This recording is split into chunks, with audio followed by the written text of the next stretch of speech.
fanjakana malagasy ananany tiako atrosa 700 miliara ariary mahery. Fampiroboroboana ny orinasa malagasy, ny fanomezan-danja ny vokatra eto an-toerana ihany no vahaolana. Berija Ravelomanantsoa nomelohin'ny fitsarana 4 volana ny amponja. Dia voravoravo tompoko lasy tompoko vavy no entinay mandroso atokantranonao amin'ity takarivan'ny alarobia faran'ny volana septambra ity. Voravoravo tahaka izany ihany koa no anasanay anao ampitiavana sy ampanajana hitoetra amin'ny MBS hatramin'ny farany. Avy hatrany dia ny resaka sosialy no entintsika manomboka ity fampalalam-baovao ity. Nandritra ndraiky 12 taona dia niaritra ny antso-jay ataon'ny mpitondra amin'ny hatrany ny orinasa Tico sy ireo mpiasa marobe ao aminy. Ny tena aloha zara dia vao miamitombo zany antso-jay zany atao anatin'ny krizin'ny Covid-19 ny momba ny fanonerana ireo mpiasa sy ny orinasa nefa dia hodiny ny fanjakana tsy hitatrany nisy androany ireo délégationna marobe nanantona teny amin'ny CFM ny takiny zony eo amin'ny sariny tahiriny ainao. Mpisolo vava, solombavam-bahoaka, loholona ary mpiasa marobe veriasy teo anivon'ny orinasa Tico nandritra ny fandrobana sy ny famotehana ny orinasa Tico mialohan'ny fanonganam-panjakana no tonga teny amin'ny CFM androany. Ezahana raikitra ao an-tsain'ny vahoaka malagasy foana mantsy ankehitriny fa tsy mahalotroso ity orinasa ity. Ny tena marina nefa dia ny fanjakana malagasy no tokony ando vola be amin'ny orinasa ho fanonerana azy.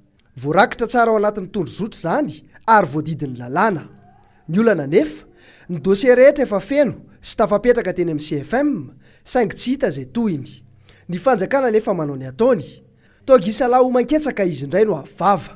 Ny tena koa tonga eto dia na mahafantatra izy zany hoe atraiza koa ny andraikitry ny port satria ao no mipetraka ny infrastructure izay mipotehana amin'izao fotoana izao mbola mitohy ihany zany zay zavatra zay akoatra ny fitakana. Tsy vitany hoe mitakitrosa ny fanjakana, mitaky hoe misy impots voalosa sisa fa ny tena devoirany dia manao réparation ndreo olona victime tamin'ny 2009 reo. Tsy mitaky fotsiny zany fa misy devoir ary obligation voalaza anaty feuille de route nanomboka tamin'ny 2009 nanomboka tamin'ny accord zay natoka ny feuille de route dia izay zavatra zay no hoentinay hoe reto zany ny document à l'appui hoentina zany hoe manampy ny fanapetraka tamin'ny FFM fa ho anareo ihany koa izy ampahafantarana anareo zany hoe reto nge zavatra misy hatreto aloha zany dia nisy zavatra natao na expertise tamin'ny cabinet ara-dalàna tena hoe cabinet d'expertise maro natao tamin'ny zavatra simba mipotehana sy ny zavatra rehetra natao tamin'ny groupe Tico dia fampalalana an'izay zany ary fitakiana an'izay zo zay amin'ny tandrifiny misy anareo sy ny zavatra tokony ataonareo. Ny zavatra tsara fantarina fotsiny hoe mampafalalana anareo fotsiny izy.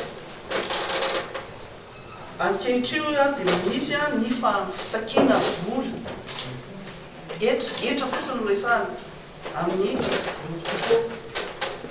Ny zavatra misy groupe Tico 2009 ka hatramintsika miteny zao dia efa nikatony nihidy tsy nanao any activité zony fa nisy mpandraraha malagasy ny AAA zay samy hafa amin'ny Tico mihitsy no nandray ny activité tsy any amin'ny AAA no mitaky ny trosana any manaovana ny antso-jay sy ny fanagatonana ny trano fiasana sy rehetrarehetra fa any groupe Tico fa averiko eto hoe raha 150 milliards na 152 milliards no angatahana any amin'ny Tico ato anatin'ity zavatra najanona tany amin'ny 2015 expertise dans 2015 1461 milliards mahery volan'ny Tico ananany afaka.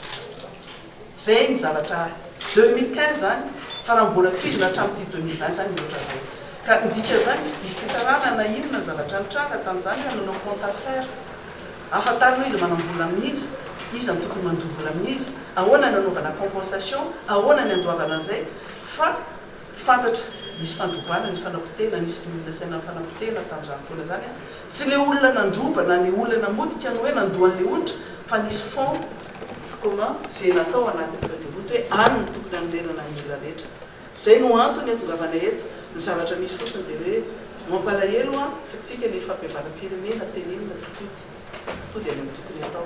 Tenenina foana fa mitohy ihany zao le antso-jay satria tonga eto ny teny sy ny tenany rehetra mpisolo vava-bahoaka fa tena mpisolo vava nyity koa nanomboka tamin'ny 2009 ary tena mahafantatra ny etsipriany ny zavatra nitranga rehetrarehetra nataoko adidy mihitsy ny mijoro eto satria za vavolombelon'ny tantara nafantatra ny dossier rehetrarehetra zay nitranga ary nanao andreny expertise nampanao expertise niaraka tamin'ny tokoretraretotiko dia zay no mahatonga anay eto fa eo ihany koa mbola fampifatarana hoe mbola mitoy famitena zany ty koa sisa miangana zany ohatra amintsika miteny zao dia razena mihitsy ny bâtiment rehetrarehetra zay amina miliara sy ny fitaovana rehetra ao anatiny any Tamatavy ao anatin'ny poro ny margarinerie fanamboarana margarine zany ny fanaovana menaka zany ny silo zany tena hoe razena tanteraka mihitsy ataon'ny fanjakana mahavariana fotsiny hoe ny DG ny port tamin'izany fotoana zany mbola DG amin'ny port amin'izao fotoana zao mahafantatra tsara zany ny zavatra nisy rehetrarehetra izy ary izy zany zao mbola vavolombelany keo hoe ao anatin'ny port zay lasa tompona ndraikitra amin'ny fanampitena satria tanomboka tamin'izany ny fangalarana fampiteny fangalarana ny lafarinina ny vary sy sisa rehetrarehetra fa zay infrastructure lehibe indrindra sy fitaovana tao mbola mitena an'izao tiana tenena amin'izay samy dia hoe lavitra dia lavitra ny fahabevanan-pirenena lasa mimana lavitra zany tsy afa manoatra fa miandry ny fahefanam-panatanteraka io ny nambaran'ny CFM ho fiarovan-tena ny androany anjaranay CFM tokoa ary ty no hany rafim-panjakana mandinika an'izany réparation indemnisation ary ny amnistie vo teo zahay zao dia mandinika ho anaty AG mandinika ny resaka amnistie ka manandrify anay tokoa ny fametrahana ny dossier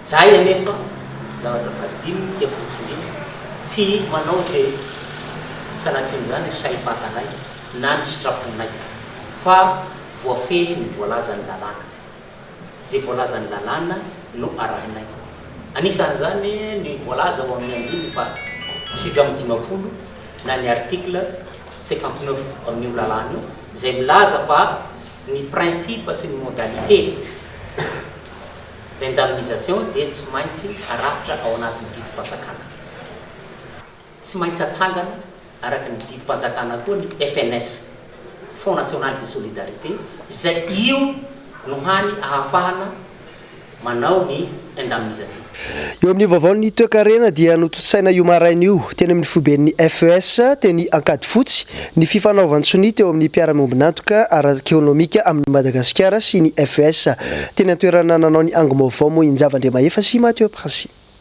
izany nitondra takaitra goavana nadritra izao amiana izao ny sehatra ny industria malagasy orinasa maro no voatery ny katona toa tsy hita mazava nefa ny paikadin'ny fanjakana amin'ny fanarenana azy ireny fanakatonana ireo orinasa malagasy sasany indray aza no mahamaika dans l'absolu sur le principe aloha zany raha ny fanakatonana orinasa aloha amiko zao dia tsy lahara-pahamena satria ny mikatona tsy fidiny rehefa tsy hitan'izay anaovana azy zay mbola ny asa ve dia ho akatona fa zay le tokony isina plateforme de dialogue hijerevana zany zay tokony andovola amin'ny fanjakana tena tsy maintsy andovola amin'ny fanjakana fa ahoana moa ny ahafahana mandovola amin'ny fanjakana raha tsy miasa ny fivondronan'ireo mpandrara malagasy ny syndicat-ny orinasa malagasy ny SSM ary ny CREM ireo no nivondrona tonga nanantanteraka ny fanavaozana ny fiarah-miasa teo amin'izy ireo sy ny FES androany tanjona amin'izany ny fisonjovandavitra amin'ny fampirobonany industria sy ny orinasa malagasy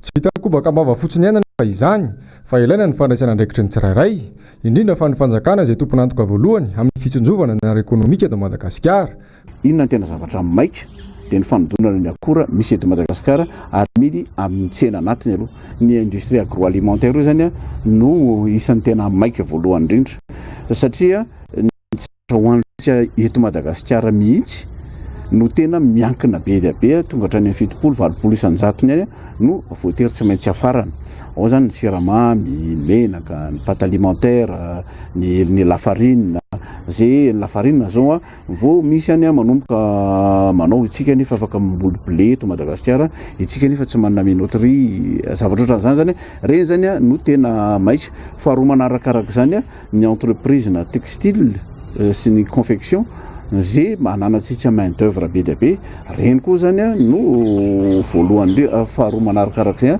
tokony jerevana ny hoe ahoana ny anosiana azy na dia dia reny zany le mamatra orinasa be dia be aizany zany priorité sy manao ny sakafo ho antsika Madagasikara.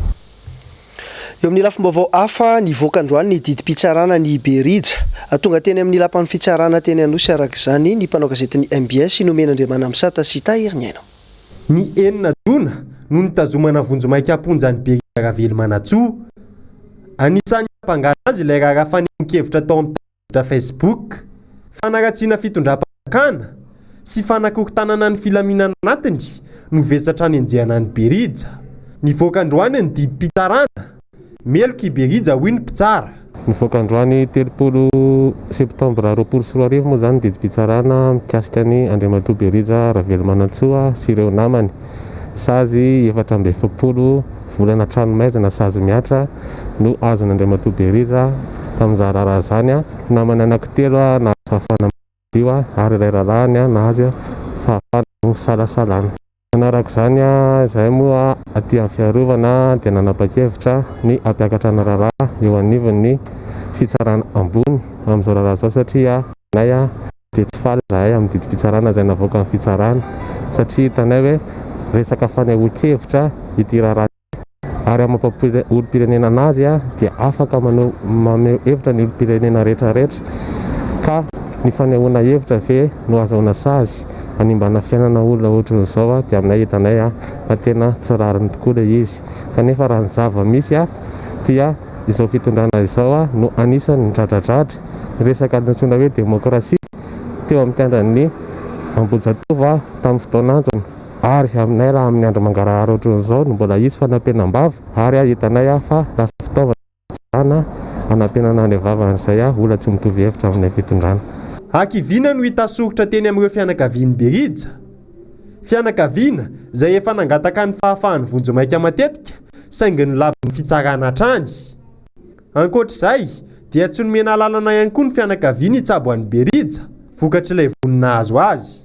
Tena malahelo za, malahelo mihitsy satria nantony mampalahelo zanako zany mba nanavitra n'io présidentsika ankehitriny tamin'ny 2015 mba ahafahany velona ankehitriny naleo ny gasy tsy afa nanavitra azy efa amin'izao fotoana izao efa bola ny zanako izao niaritra ny angidy niaritsy nahazo LP izao bola nomena 470 volana ihany koa sazy miatra.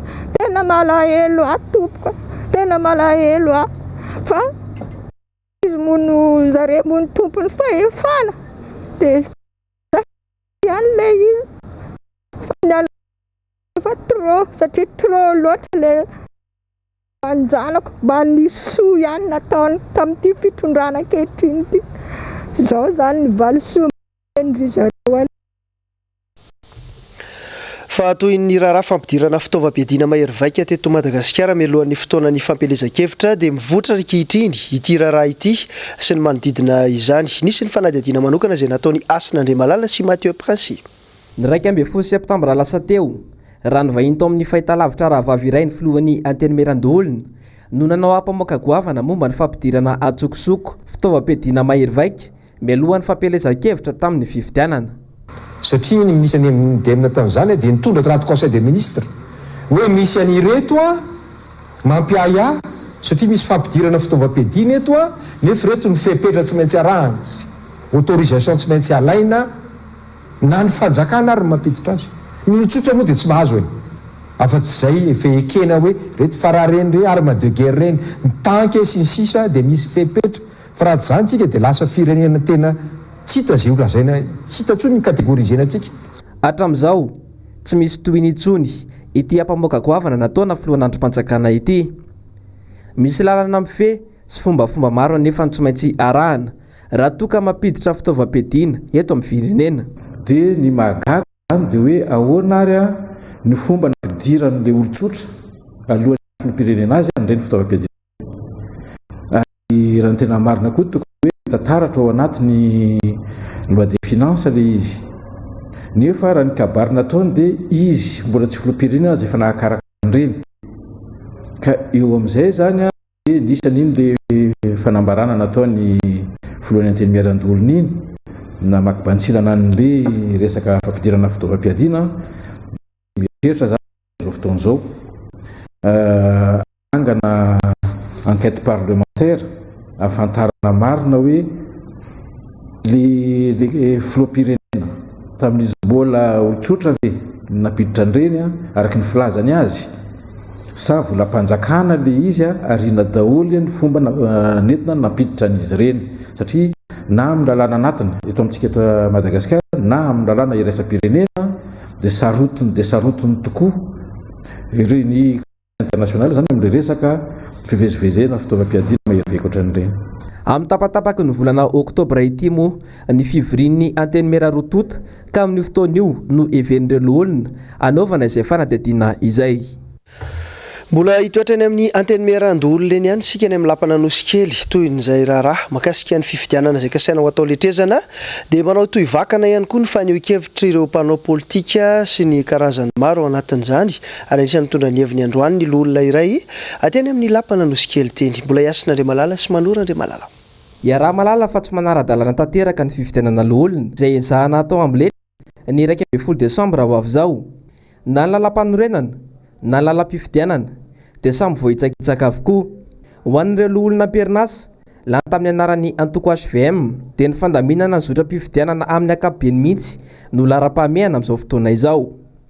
Atao tsokety forcine le 11 décembre zany tsisy mamaky ao tsisy mamaky vide institutionnel momentanément zay mihitsy napijanona fiainam-pirenena satria misy assemblée nationale nange eo donc aloha ilama dia alama tsara manara-dalàna fianona ny grand sénateur dia manara-dalàna tsara ny fifidianana sénatoriale mamerimberina foana koa le tsy fanarahan-dalàna fa tsy araky ny feo ahely midongy seza izay le olona no antony tsy anaranay an'le fifidianana sénatoriale amin'ny 1 décembre.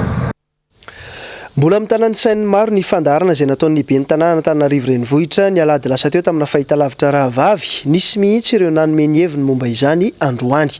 Nambintsoa Aravelositraka sy Mathieu Prancino nitaditra ny vaovao. Taloha rehefa miakatra aty an-drenivohitra ny mponina avy any ambanivohitra miakanjo tsara manaraka amin'ny fepetra. Ny tiaka izany fa manaja amin'ny renivohitra izy. Amin'izao fotoana izao ny fiainana ny ambanivohitra no entina aty an-drenivohitra vita fa manakorotana ny tanàna. Toe-tsaina nandritra ny 10 taona tsy ho vitantsika mandritra ny herintaona 2 andro 2 andro no manova an'izay ary tsy ho vitako rery ary tsy ho vitan'ny commune fa tsy maintsy mandray andraikitra ny rehetra. Iny fanambarana nataon'ny ben'ny tanàna, fanambarana miendrika fanavakavahana sy fanambaniana ho ireo mponina sendranay. Everiny ben'ny tanàna Antananarivo renivohitra ho toy ny any ivelany eto an-drenivohitra ka asainy mialeto ireo izay ambarany fa maloto sy voretra ary tsy mazaka ny ampiarana ny sata. Tokony akatra andrenivohitra daholo ohatra ka tsy voatery samy manana safidy any io arakaraka ny fahafahany io na ny ambanivohitra be raha manana fahafahana hiakatra izy afaka miakatra izay mahatanitandalana anazy satria tsika manana ny fahaleovan-tenantsika dia amamalaka atsika dia ve malagasy raha ihany. Voya zany malagasy tompona Antananarivo raha zany renivohitra ke ho an'ny malagasy rehetra renivohitra ho an'ny malagasy rehetra ko ny olona maty zany akatra tanjy zany olona maloto akatra ty Antananarivo fa misy zany misy zany ny olona maloto ke tsy dia voatery maloto fa mety misy problème amin'ny fiaina izy matoa malotoloto ary ny zany mety manana toerana ambony aty amin'le renivohitra dia tsy dia seseo izake ohatrao dia le fiaina ambanivohitra ihany mety miakatra makaty an-drenivohitra tsy voatery ny olona maloto dia matra ny olona maloto toerana tena manana maizy azy tsy mety ny olona mijery ivelany fotsiny amin'le mahady ivelany. Tsy voatery zany olona ho voavaka no eton'ny renivohitra ny tena maro. Ny faneho-kevitra teo amin'ireo tambazotra sosialy dia mivantana. Anisan'ny fanelikiliana ny olona sahirana izany tsy natokana ho an'ny mpanefoefo ny renivohitra ho izy ireo fa ho an'ny malagasy rehetra. Ho an'ny taranak'andriana dia mazava ny afatra ho an'ny ben'ny tanàna. Ny asany mila imasoana fa tsy ilozana amin'ny fahadiovan'ny olona na ny fitafin'ny olona miakatra ny renivohitra. Na ny heviny ihany koa solitena ny fikambanan'ny taranak'andriana fa ny asa sy andraikitra tokony androan'ny ben'ny tanàna no mila imasony. Raha miakatra amin'ny tanàna ny avy any ambanivohitra manao akanjo madio daholo fa rehefa tsy manao madio izy za mihevitra fa madio ny akanjo anaovany fa ngamba tsy akanjo miaingo be akory. Raha ohatra moa ka maloto le izy moa no ilaza amin'izao fotoana izao fa afaka adio tsony le malagasy amin'izao toetsika sy misy amin'izao zavatra izao ka tsy mety. Za dia mahita okianina tsara mihitsy aloha hoe ataovy madio ny tanàna fa maninona moa tsy ny commune manadio le tatatra erikatra Andravoahangy mahavoaka izao ny fikarana an-drenivohitra aloha tsy natokana nisokajin'olona inona fa zay aza efa poniny eto an-drenivohitra fa rehefa miakatra an-drenivohitra dia misy raha lehibe zany ny renivohitra dia atokana ho an'ny olona rehetrarehetra mihitsy zany mahazo miakatra an-drenivohitra daholo ny olona rehetrarehetra. Tato ato dia somary nangina ny resaka kolizia anaty rova androany dia tafaresaka tamin'ny mpanao gazety ny MBS ny taranak'andriana mikasika indrindra ny fitoriana izay efa napetraka izy ireo teny amin'ny Conseil d'État teny Anosy. Njavandriamaefa sy Mathieu Prancine nanao ny angom-baovao. Fikambanana 12 no tonga nametraka taratasy fitoriana teny amin'ny Conseil d'État ny 12 jona lasa teo. Mikasika indrindra ireo tsy fanaran-dalàna maro tamin'ny fananganana ilay kolizia anaty rova. 3 volana izay no lasa. Hatramin'izao tsy naharenesam-peo mikasika io raharaha io mihitsy ny avy eo anivon'ity fitsarana iray. Raha iray volana sy tapany no fehi-potoana tokony hahafantarana ny valin'ny fitoriana. Tsy milavolefona nefa ireto mpitana fomba ireto fa ijoro amin'ny foto-kevitra ny ijoroany hatrany. Fa zahaiko tsy hoe mankina fotsiny amin'izao fa dia mba zaiky ny fantatra zany amin'izao fotoan'izao dia tsy namoaka didy ny Conseil d'État. Miaraka ny fiheveranay izaho amin'iteny eto amin'ny fikambanana anankiray amin'ny 12 nanao le fitoriana. Za zany anatin'ilay fikambanana hoe fikambanana taranak'Andriamasina Valona. Fa zay lazaiko eto dia hitovenay 12 ary hitovenay amin'ny avocat ihany. Dia amin'ny ara-dalàna zany dia tsy manao ny ny Conseil d'État. Ny angatahana ny Conseil d'État zany dia ao ianareo tompoko mba hitsara. Atao tsara ny asanareo, zay koa manao ny asanay. Zay zany ny taraina dia mitovy. Ianareo koa mandray ny fitoriana dia tokony ilazany aloha azo raisina ny fitorianareo na tsy azo raisina ny fitorianareo. Ianareo tsy miteny dia tsy mety zany tompoko. Miampitombo hatrany ny loza teraky ny afo eto Antananarivo sy ny manodidina raha ny salanisa tamin'ity volana septambra ity jerena hoy ny teo anivon'ny sampana mpamonjy voana teny Tsaralalàna teny. Mitatitra ny vaovao Nambintsovelo Sitraka sy Mathieu Prancine. Nandritra ity volana septambra ity no betsaka indrindra ny aitrano sy vonan'ny tranga teto Antananarivo sy ny manodidina raha ny antotanisa avy amin'ny sampana mpamonjy voana Tsaralalàna androany. Ho an'ny aitrano sy ny dorotanety ary ny doroala dia nahatratra 7 izany. Ho an'ny vonjyaina tafakatra ho 30 ireo olona notanterina nakany amin'ny hopitaly ary 4 kosa ireo maty andrano. Araka ny loharanom-baovao dia matetika tsy avy amin'ny tompontrano no mahatonga ny loza.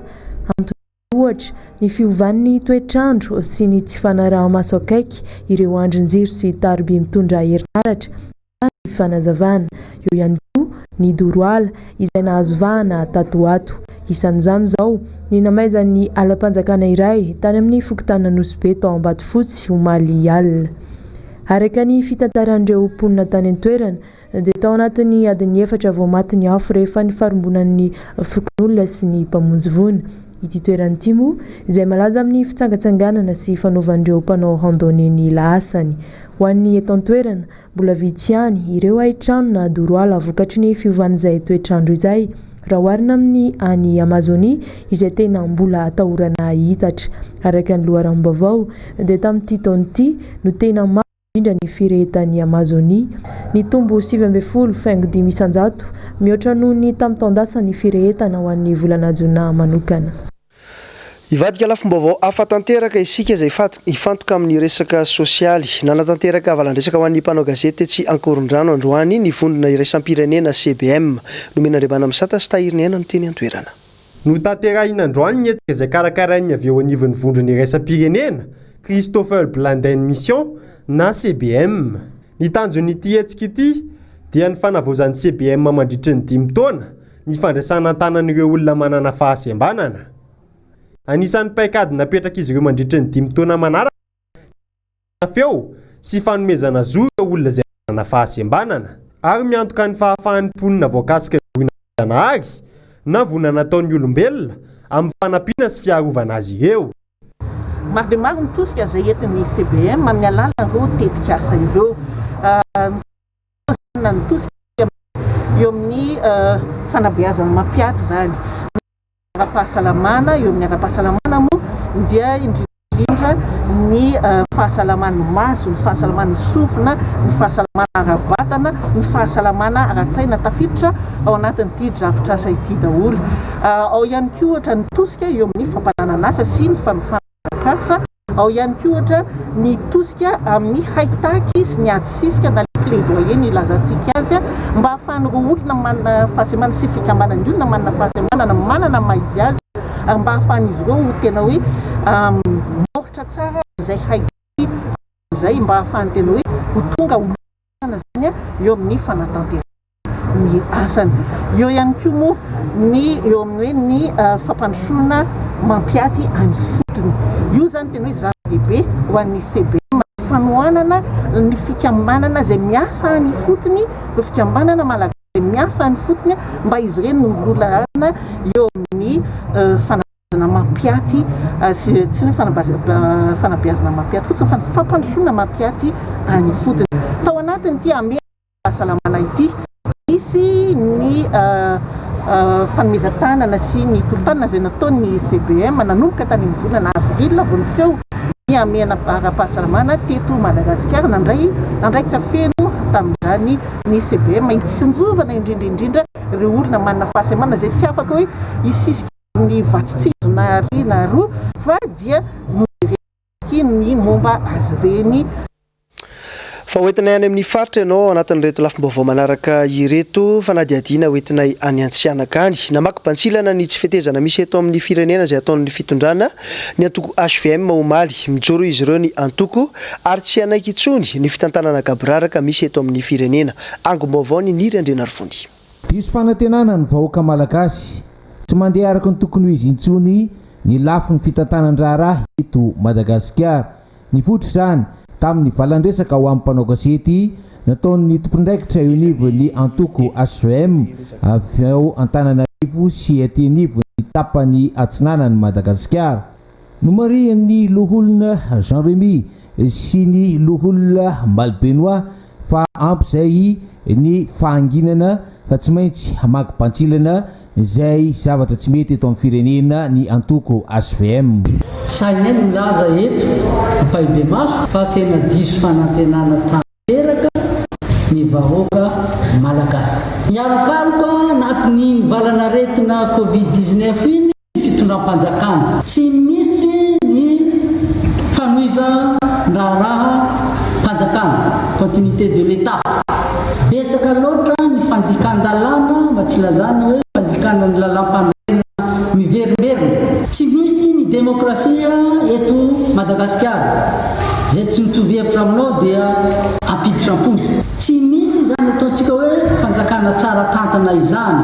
Ka fotoana zao ihonanay amin'ny mpitiavana SBM aty Anatro-Bangoro rehefa avitany amin'ny région Atsinanana, avitany amin'ny région Anaranjoro zay tonga aty ihany koa amin'ny région Anatro-Bangoro mihona amin'ny mpikana SBM hanao tatitra ilaza ny zava-misy ara-politika eto amin'ny tany firenena valam-pariko ny voalaza ny sénateur namana teo. Fa manoloana ny fiazakazaky ny hafanana politika amin'izao fotoana izao dia nametraka ny mpandrindra-paritry ny antoko HVM Mateo Loatra Mangoro izy ireo ka hafantatra fa ny solombam-baoaka teo aloha Andriamatoa Andrindrina Marajanena no nametraka ho amin'izany toerana izany. Eto ny tenanay dia mitarika sy manentana antsika rehetra mpikatroka SVM aty amin'ny faritra Loatra Mangoro indrindra aty amin'ny laka loatra sy manodidina. Rehefa avy any amin'ny faritra Loatra Mangoro isika dia ho any amin'ny faritra Atsinanana kosa indray ao anatin'ity fanadihadiana manaraka ity. Ny resaka bajaja ao Tomasina izay nangony ny mpanao gazety any an-toerana sy ny maresaka manodidina an'izany eo amin'ny sariny Andry Rakotomalala. Olona telo no samborina mikasika ity raharaha ity ka olona roa mpivady nilaza tompony izay andeha hivarotra izany miampy lehilahy iray tratra teo am-panosehana bajaja tao Ambodinika.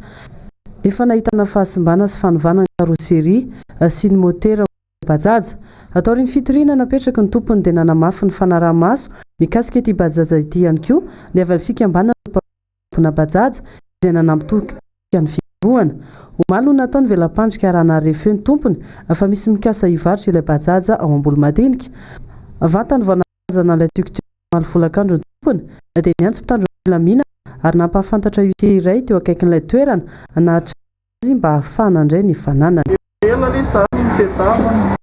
ary nisy fikambanana zany zay FKMT zay nanampy anay bebe kokoa satria zay niditra fikambanana dia ireo fikambanana reo nisy nanampy anay ary zay nandeha tany ambolo-madinika fa hoe any misy tikitiky be misy tikitiky hita hoe misy mivarotra dia zay moa zany very tikitiky dia nandeha tany zany zay nitady fa tena anay tokoa misy mikosika ny karoseria misy mikosika zany moteur dia ny antso isy avesana zay dia ny antso polisy le chauffeur zany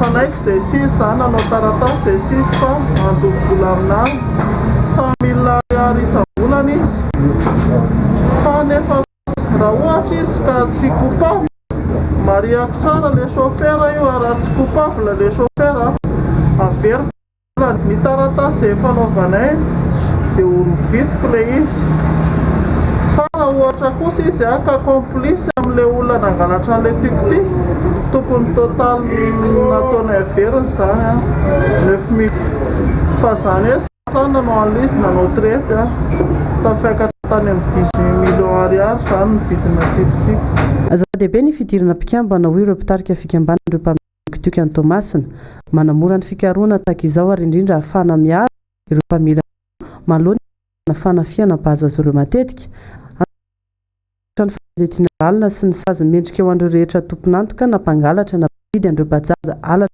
ihany koa ny fikambanana mpitondra tuktuk any Tomasina manamafy ny tokony anohizana fisavana ny atota taratasin'ireo tuktuk any an-toerana ihany koa ny filohan'ny FTTM Tomasina mba hampilama ity sehatra ity efa eo ampelatana zandarmarie-pirenena Tomasina moa ny fanaditiana momba ny raharaha ary atolotra eo anivony fampanoavana izany.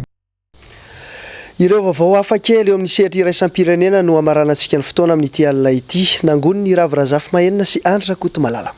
Atony nanonofy ilay vehivavy tokony 5 taona parisiana iray nahita volanetsiny euro atao amina trano sokajiana ao appartement izay nolovainy tamin'ny reniny nofy tsara ho azy anefa ve izany sanofy ratsy valizy iray tao anaty efitrano fitehirizana zavatra tsy nilaina intsony no nahitana ny vola any amin'ireny toerana natokana ho an'olona mpanefo efure no nisy ilay appartement ao amin'ny boriboritany fahafito avenue any mode piquet manakaiky ny Tour Eiffel.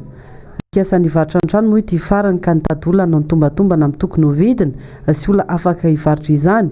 Rehefa tonga ny fotoana hitsidihana ny toerana hita fa nihidy ireny kadena ireny ilay trano fitehirizana entana tsy ampiasainy intsony na mpanetsoana olona avy hatrany amaha izany.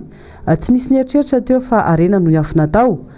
Nanaitra ny mason'ilay ramatoa sy ilay mpamony trano ny valizy iray nosikafana avy hatrany ka teo no nahitany ireo vola be mitsinjara maromaro 10, 50 euro. Nampandre ny mpitandro filaminana izay mpanao fanadihadiana mahakasika ny resaka vola ity farany ka nokiazana avy hatrany ireo 10 euro raha nitatry ny gazety Le Parisien. Nisokatra avy hatrany ny fanadihadiana izany moa araka nambarany tompona andraikitra ny ahafantatra ny tena tompony ireo vola be ireo.